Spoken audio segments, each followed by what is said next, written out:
Hello guys, welcome to our channel Mahalakshmi vlogs. ఇవాళ మనం సింపుల్గా చికెన్ ఫ్రై ఎలా చేయాలో చూసేద్దాం రండి. ముందుగా కడాయి పెట్టుకొని ఆయిల్ వేసుకోవాలి. ఆయిల్ హీట్ అయిన తర్వాత ఆనియన్స్, పచ్చిమిర్చి వేసుకోండి. ఆనియన్స్, పచ్చిమిర్చి బాగా ఫ్రై చేసుకోండి. బాగా ఫ్రై అయిన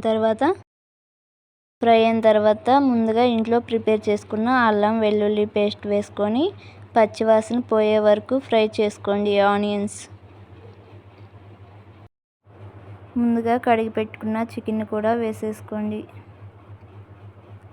చికెన్ వేసుకున్న తర్వాత కలిపేసుకొని మంచిగా మూత పెట్టేయండి. నీళ్ళు అనేవి అన్నీ ఇంకి చికెన్ అనేది 50% ఫ్రై అయిపోద్ది, మంచిగా ఉడికిద్ది. ఒకసారి మీరు కూడా ట్రై చేయండి ఫ్రెండ్స్, నా స్టైల్లో నచ్చిద్ది. తర్వాత 50% ఫ్రై అయిన తర్వాత కొంచెం పసుపు, సాల్ట్ వేసుకొని ఒకసారి అలా కలబెట్టేసుకొని 5 మినిట్స్ సిమ్లో పెట్టి ఫ్రై చేయండి. ధనియాలు కొన్ని ఫ్రై చేసుకోండి. అల్లము, వెల్లుల్లి, చెక్క మొగ్గ, కొబ్బరి అన్నీ వేసుకొని మిక్సీ పట్టేసుకొని పొడి చేసేసుకొని పక్కన పెట్టేసుకోండి. చికెన్ అనేది మంచిగా ఫ్రై అయిన తర్వాత ఇప్పుడు కొంచెం కారం, ధనియాల పొడి వేసుకొని బాగా ఫ్రై చేసుకోండి. సిమ్లో పెట్టి చేయండి, మాడిపోకుండా ఉంటుంది. ఫ్రై అనేది బాగా వస్తుంది. ఒకసారి మీరు ట్రై చేయండి, నచ్చిద్ది.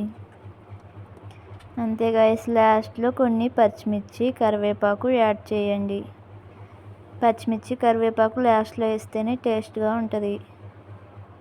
ఒకసారి అలా కలబెట్టేసుకొని పక్కన పెట్టేసుకోండి.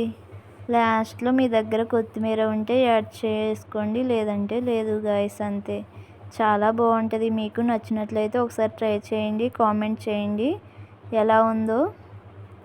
Okay guys, channel first time చూస్తుంటే సబ్స్క్రైబ్ చేసుకోండి, సపోర్ట్ చేయండి. అంతే గైస్, చికెన్ ఫ్రై చాలా బాగుంటుంది. ఒకసారి ట్రై చేయండి, నాకైతే చాలా బాగా నచ్చింది. Thank you friends.